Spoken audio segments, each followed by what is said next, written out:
호세아 2장 2절의 8절 말씀 우리 함께 읽도록 하겠습니다. 너희 어머니와 논쟁하고 논쟁하라. 그는 내 아내가 아니요 나는 그의 남편이 아니라. 그가 그의 얼굴에서 음란을 제하게 하고 그 유방 사이에서 음행을 제하게 하라. 그렇지 아니하면 내가 그를 벌거벗겨서 그 나던 날과 같게 할 것이요 그를 광야같이 되게 하여 마른 땅같이 되게 하여 목말라 죽게 할 것이며 내가 그의 자녀를 긍휼히 여기지 아니하리니 이는 그들이 음란한 자식들임이니라. 그들의 어머니는 음행하였고 그들을 임신했던 자는 부끄러운 일을 행하였나니 이는 그가 이르기를 나는 나를 사랑하는 자들을 따르리니 그들이 내 떡과 내 물과 내 양털과 내 삶과 내 기름과 내 술들을 내게 준다 하였음이라. 그러므로 내가 가시로 그 길을 막으며 담을 쌓아 그로 그 길을 찾지 못하게 하리니 그가 그 사랑하는 자를 따라갈지라도 미치지 못하며 그들을 찾을지라도 만나지 못할 것이라. 그제야 그가 이르기를 내가 본 남편에게로 돌아가리니 그때 내 형편이 지금보다 나았음이라 하리라. 곡식과 새 포도주와 기름은 내가 그에게 준 것이요 그들이 바알을 위하여 쓴 은과 금도 내가 그에게 더하여 준 것이거늘 그가 알지 못하도다. 아멘. 2주 전이 저와 제 아내의 결혼 기념일이었습니다. 벌써 11주년을 이렇게 맞았습니다. 저는 본래 자만추였습니다. 자만추가 뭐죠? 자연스러운 만남, 추구, 이 줄임말이죠. 저는 자연스럽게 누군가를 만나서 그 사람과 교제하고 결혼까지 하고 싶었습니다. 그런데 제가 서울 사람이 아니다 보니까 이 서울에서의 인맥이 한정이 되어 있었습니다. 신대원 그리고 교회에서의 관계가 전부였습니다. 동기 목회자들 그리고 성도님들 이게 전부였죠.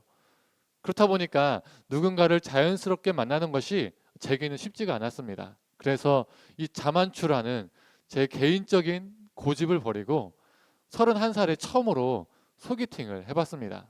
그리고 그 이후로는 몇 번의 소개팅을 해봤지만 이 교제의 관계로 발전되지는 않았습니다. 그러다가 아내를 소개를 받게 되었습니다. 소개팅을 했죠, 아내와. 아직도 생생합니다. 이 강남역 지하철에서 분홍색 원피스를 입고 이렇게 올라오고 있었습니다. 그때 제가 제 아내를 처음 보고 어떤 생각이 들었냐면 무조건 잡는다. 무조건 잡아서 저 사람이랑 결혼해야 되겠다. 이런 생각을 했었습니다. 그런데 아내가 상당히 도도했습니다. 차도녀죠, 차도녀. 제가 소개팅을 하면서 그 상대방에게, 그 여성에게 애프터 신청을 하면 한 번도 거절받은 적이 없었는데 아내에게 처음으로 거절을 받아봤습니다. 수락을 안 해주고 그냥 지하철을 타고 가버리는 거예요. 그날 제가 한 번만 더 만나보자고, 한 번만 더 만나서 밥 먹자고 지하철역까지 따라갔는데 여러 번 말했는데 정말 아무 대답도 안 해주고 쌩 하고 가버리더라고요. 차갑게.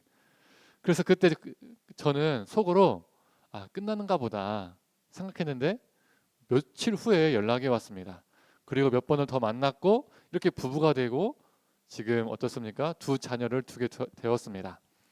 아내를 처음 만난 시점으로 4개월 만에 장인 장모님께 인사를 드리고 또 2달 뒤에 상견례를 하고 또 2달 뒤에 결혼을 했습니다. 총 만난 시점으로 8개월 만에 결혼을 했습니다. 벌써 11년이 됐죠. 이 목사 가정이라고 결혼 생활이 다른 가정과 다를까요? 사람 사는 게 다 똑같습니다. 11년의 결혼 생활 동안에 행복하고 감사한 일도 있었지만 다투고 속상한 적도 있었습니다. 서로의 마음을 맞춰가고 이해하는 것도 쉽지가 않았습니다. 아내는 아주 가끔 이런 말을 합니다. 그때 소개팅으로 끝냈어야 했는데 내가 왜 며칠 뒤에 다시 연락을 했을까? 이런 말을 합니다. 그러면 저도 응수하죠. 그때 애프터 신청을 하지 말았어야 했는데. 여튼 결혼식을 하는 것보다 무엇이 더 중요합니까? 결혼식 이후에 그 결혼의 삶이 더 중요하죠. 서로의 마음을 지켜 사는 것, 이것이 중요합니다. 오늘 말씀도 우리가 잘 아는 것처럼 한 부부의 이야기가 나옵니다. 호세아와 고멜의 부부 이야기죠. 호세아는 북이스라엘의 선지자였습니다. 호세아가 활동했던 시기는 여로보암 2세가 왕으로 있던 때였죠. 북이스라엘은 세 번의 번성기, 부국강병을 이룬 시기가 있었습니다. 첫 번째는 통일 왕국 시대죠. 다윗과 솔로몬이 다스렸던 때입니다. 그리고 분열이 된 후에 두 번째 번성기를 맞았습니다. 그때가 오므리와 아합의 때였죠. 그리고 마지막 세 번째로 여로보암 2세의 시대였습니다. 이 시대들의 공통점이 있죠. 아수르와 같은 강대국들이 약해진 시기였고 이방 우상을 열렬히 받아들이고 믿었던 시기였습니다. 주변 강국들이 약해지니까 당연히 자기 나라는 강성해지겠죠. 또 이방 우상들을 들여오니까 자연스럽게 주변 이방 나라와 관계가 좋아진 겁니다. 무역이 잘 되고 경제가 살아난 것이죠. 그 대표적인 예가 두로와 시돈이죠. 이스라엘이 흥왕했던 이 시기에, 이 세 번의 시기에 다 이 두로와 시돈, 이 두 나라와 친했던 시기였습니다. 그 당시 두로와 시돈은 무역 강국이었죠. 이 나라들과 우호적인 관계를 맺음으로써 경제적인 이익을 많이 얻게 되었습니다. 나라가 풍요롭게 되었습니다. 그런데 이 두로와 시돈이 무역 말고도 무엇으로도 유명하죠? 제가 예전에도 언급한 적이 있었습니다. 바로 풍요의 신 바알입니다. 이 바알의 본산지가 두로와 시돈입니다. 무역 강국, 경제 강국인 이 두로와 시돈, 이 두 나라와 동맹을 맺음으로써 바알 숭배를 받아들이고 동시에 수많은 경제적 이익을 누리게 된 거죠. 그래서 사람들은 이렇게 생각하게 되는 거예요. 풍요의 신 바알을 믿으니까 우리나라가 잘 사네. 정말 우리에게 풍요를 안겨다 주는 신인가 보다. 이런 생각을 하게 된 것입니다. 나에게 물질과 안락을 주는 신이니까, 날 잘 먹고 잘 살게 해주는 신이니까 너무나 사람들에게 매력적인 신이었죠. 반면 여호와 하나님은 어떻습니까? 바알에 비하면 너무나 매력이 없어요. 바알 숭배에서는 물질과 풍요가 최고 가치입니다. 그래서 풍요를 얻기 위해서라면 모든 것들이 다 허용이 됩니다. 삶이 중요하지 않아요. 불법과 불의를 행해도 풍요로워지기만 하면 됩니다. 풍요가 그 사람의 삶을요 다 정당화시켜 줍니다. 제사만 열심히 드리면 됩니다. 재물만 열심히 주면 됩니다. 바알은요 삶을 보지 않아요. 그러니까 믿는 사람들 입장에서는요 믿는 게 너무 쉽죠. 이게 너무 매력적입니다. 반면 여호와 하나님은 어떤 분이십니까? 제사를 드리는 것 자체를 보시는 분이 아니라 제사를 드리는 헌제자의 삶을 먼저 보시는 분이죠. 정직해야 하고 성실해야 하고 거룩해야 하고 신실해야 합니다. 삶 속에서 사랑과 자비, 정의와 평화를 행하며 살아야 돼요. 이것을 바라시는 분이 여호와 하나님이십니다. 그러니까 너무 불편한 거예요. 매력이 없죠. 그래서 사람들은 너도 나도 부자가 되기 위해서 바알을 믿기 시작했습니다. 여로보암 2세가 왕으로 있던 이 시대도 그러했죠. 나라는 부국강병을 이루고 사람들은 풍요의 신 바알을 너무나도 사랑했습니다. 이런 시대 속에서 하나님은 호세아를 음란한 여인 고멜과 결혼을 시키십니다. 호세아는 고멜과 결혼해서 자녀들도 낳았습니다. 고멜이 한때는 음란했으나 자녀를 낳은 후에 정신 차리고 가정에 충실한 아내가 되었을까요? 우리가 알고 있는 것처럼 아닙니다. 여전히 그녀는 변하지 않았습니다. 여러 남성들과 정분이 났습니다. 심지어 자식들까지도 음란한 존재로 만들었습니다. 우리가 일반적인 보통 사람과 결혼을 해도 어떻습니까?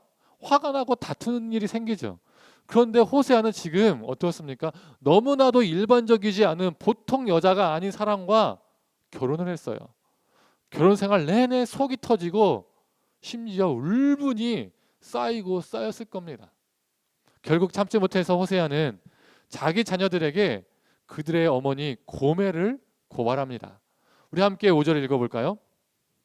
그들의 어머니는 음행하였고 그들을 임신했던 자는 부끄러운 일을 행하였느니 이는 그가 이르기를 나는 나를 사랑하는 자들을 따르리니 그들이 내 떡과 내 물과 내 양털과 내 삶과 내 기름과 내 술들을 내게 준다 하였음이라. 이게 무슨 말이죠?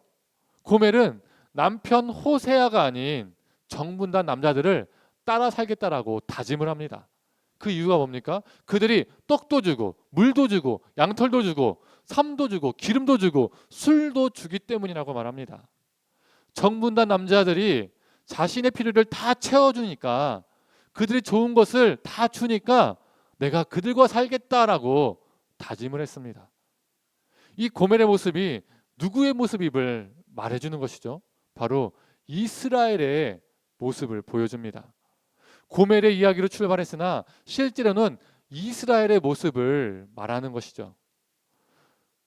우리에게 비를 내려주는 것, 우리에게 농사를 잘 되게 해주는 것, 우리를 잘 먹고 잘 살게 해주는 것, 우리를 풍요롭게 해주는 것, 우리가 누리고 있는 이 모든 것, 다른 무엇이 아니라 바알이 해준 거야. 그러니 여호와 하나님은 필요 없어. 매력적이지 않아. 멋있지도 않아. 나 이제 확실히 노선을 정했어. 매력적인 바알이야. 내 인생을 책임져주는 이 바알을 믿으면서 나는 살 거야. 이게 바로 이스라엘의 모습이었습니다. 그러나 8절은 이렇게 말하고 있습니다. 곡식과 새 포도주와 기름은 내가 그에게 준 것이요 그들의 바알을 위하여 쓴 은과 금도 내가 그에게 더하여 준 것이거늘 그가 알지 못하도다.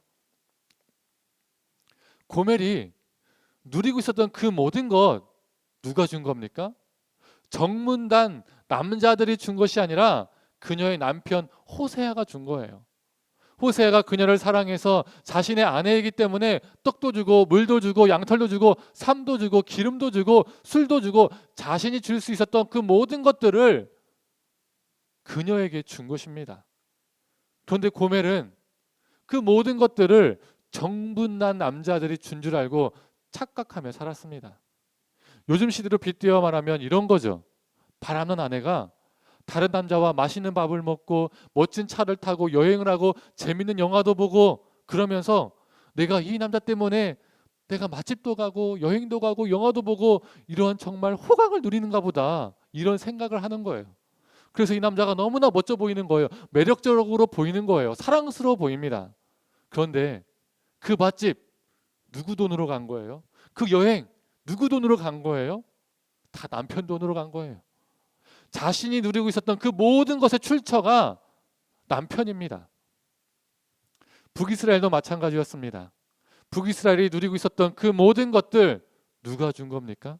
바알이 아니라 여호와 하나님이었습니다. 신음하고 있던 이스라엘을 애굽 땅에서 건져내신 것, 비늘과 같은 척박한 땅에서 그들에게 만나와 메추라기를 주신 것, 낮에는 구름 기둥으로 밤에는 불 기둥으로 그들을 인도하시고 보호하신 것, 그들을 가나안 땅으로 인도하셔서 수많은 적들과 싸워서 이기게 하신 것, 그 땅에 정착하게 하셔서 나라를 세우고 그들을 지금까지 먹이시고 돌보시고 보호하신 것, 바알이 아니라 하나님이 하셨습니다. 하나님이 그들을 인도하시고 먹이시고 보호하셨습니다. 그런데 이스라엘은 자신들이 누렸던 그 모든 것들, 하나님이 주신 그 모든 것들을 바알이 준 것으로 여겼습니다. 이게 그들의 심각한 문제였습니다. 생명과 행복의 출처를 엉뚱한 곳에서 찾았고 헌신의 대상도 잘못 알고 있었습니다. 그들은 형식상으로는 하나님을 믿고 있었지만 실제로는 인간의 탐욕을 정당화해주는 바알을 믿고 있었습니다. 이게 그들의 문제였어요. 이게 그들의 죄악이었습니다.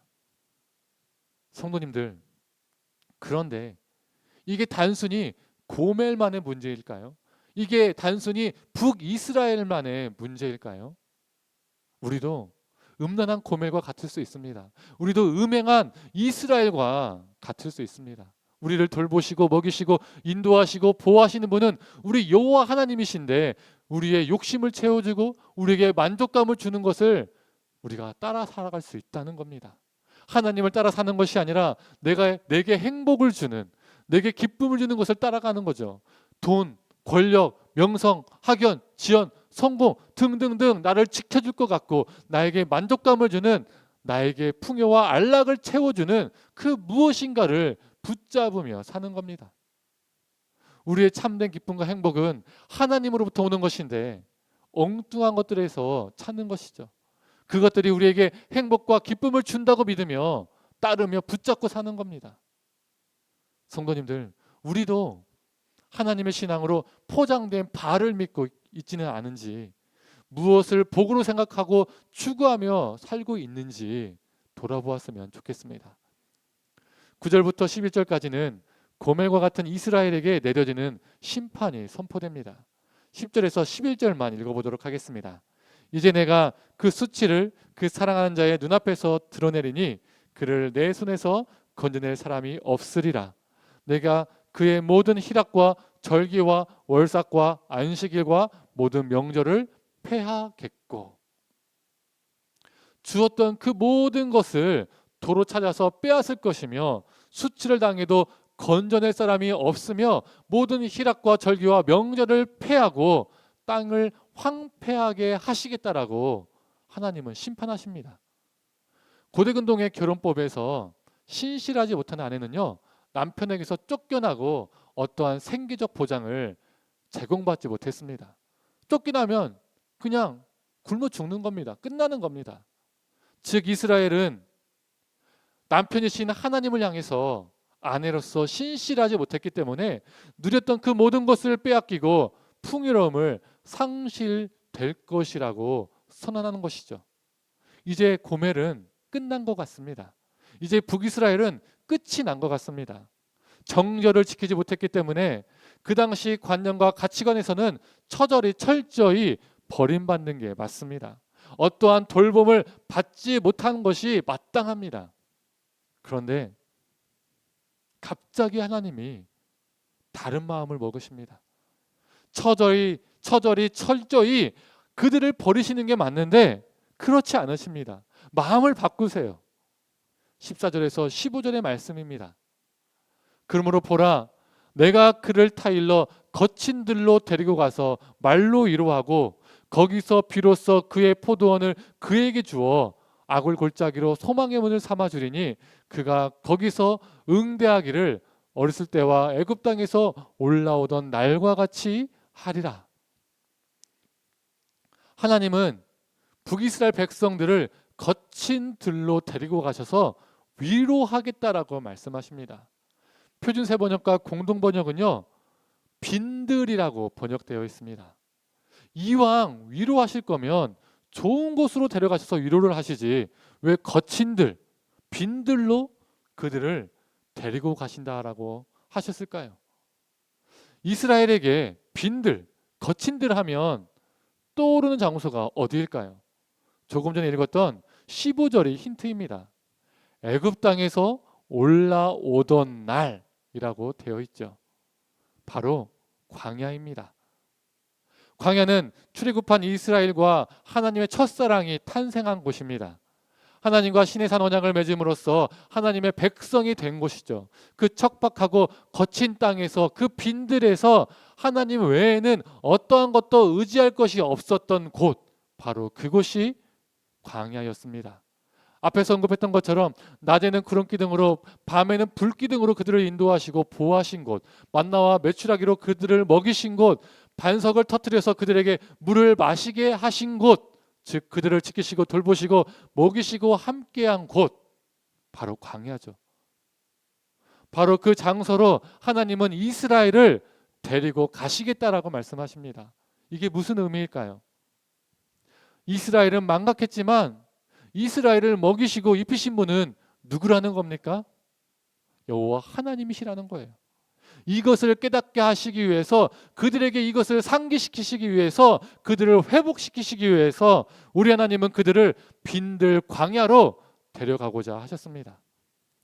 그래서 바로 15절부터는요, 회복의 말씀이 담겨져 있습니다. 이스라엘의 입에서 바알의 이름을 제거하시고 들짐승과 새와 곤충과 언약을 맺으시며 활과 창을 꺾어 땅에 전쟁을 없게 하시겠다라고 약속하십니다. 또한 정의와 공의, 은총과 긍휼을 약속하십니다. 이게 무슨 의미일까요? 우상의 통치가 아니라 하나님의 통치가 임하는 나라, 바알과 같은 우상을 찬양하는 나라가 아니라 하나님을 온전히 찬양하는 나라, 짐승과 곤충에게까지도 평화가 임하는 나라, 또한 이방 사람들과 전쟁을 하지 않는 이 평화의 나라를 말씀하고 계십니다. 오늘 본문 15절부터의 내용은요, 이사야서에서 나오는 하나님 나라와 정말 똑같습니다. 이사야 6장에서는 칼과 창을 쳐서 보습과 낫을 만들고 다시는 이 나라와 저 나라가 서로 전쟁을 하지 않는 평화의 나라를 언급하고 있죠. 그리고 이사야 11장에서는 우리가 정말 잘 알고 있는 어렸을 때부터 노래로 불렀던 그 하나님 나라가 나오죠. 이리가 어린 양과 함께 살며 표범이 어린 전소와 함께 누우며 암소와 곰이 함께 먹는 서로 해함도 상함도 없는 평화의 나라를 말하고 있죠. 오늘 본문의 말씀과 정말 똑같습니다. 모든 피조 세계가 하나님 안에서 평화를 누리는 그 나라를 말하고 있습니다. 하나님께서 이스라엘에게 원하시는 모습이 바로 이런 모습이었습니다. 북이스라엘이라는 이 나라가 하나님의 나라가 되기를 우리 하나님은 원하셨습니다. 성도님들, 하나님이 우리에게 원하시는 모습도 이런 모습입니다. 하나님은 우리가 이러한 모습으로 회복되기를 원하십니다. 우리가 살아가는 세상은 바알의 가치로 충만합니다. 돈이, 물질이, 힘이라는 권력이, 성공이 최고의 가치로 여겨집니다. 그 최고의 가치를 붙잡기 위해서 많은 안 좋은 것들이 묵인되고 타협을 하기도 합니다. 교회 안에서도 가정 안에서도 하나님의 이름을 빙자하여서 바알 숭배가 만연하기도 하죠. 하나님을 믿는 것 같지만 하나님의 이름으로 은밀하게 다른 것들을 숭배합니다. 이러한 우리의 모습을 보면 우리도 가차없이 하나님께 버림을 받아야 합니다. 가차없이 철저히 처절히 외면당해야 합니다. 심판받아야 합니다. 그럼에도 하나님은 우리를 긍휼히 여기셔서 우리에게 기회를 주십니다. 다시 회복하라고, 내가 너를 창조한 그 모습으로, 그 목적으로 돌아오라고 말씀하십니다. 예수 그리스도의 은혜로 우리를 덮어주시고 우리를 회복시키시기를 원하십니다. 성도님들, 우리 안에 바알의 가치가 아니라 하나님 나라의 가치로 충만해지기를 간절히 원합니다. 우리를 통해서 바알의 나라가 확장되는 것이 아니라 사랑과 자비, 정의와 평화가 넘치는 하나님의 나라가 전파되고 확장되기를 간절히 원합니다. 이제 말씀을 정리하겠습니다. 설교 서두에서도 저희 부부의 결혼기념일을 이야기했습니다. 결혼식을 준비하는 사람들은 결혼식에 많은 것을 투자하고 신경을 씁니다. 평생에 한 번 있는 것이라고 생각하기 때문이죠. 그러나 결혼하신 분들은 다 압니다. 저보다 더 오래 결혼 생활하시는 분들도 많이 있죠. 무엇이 더 중요합니까? 결혼식보다 결혼식 이후에 결혼의 삶이 더 중요합니다. 결혼식은 평생에 딱 한 번 있지만, 그래서 우리가 중요하다고 생각하는데, 결혼식은 평생에 딱 한 번 있지만 결혼 이후의 삶은요 평생이기 때문입니다. 죽기 전까지 평생이기 때문에 더 중요합니다.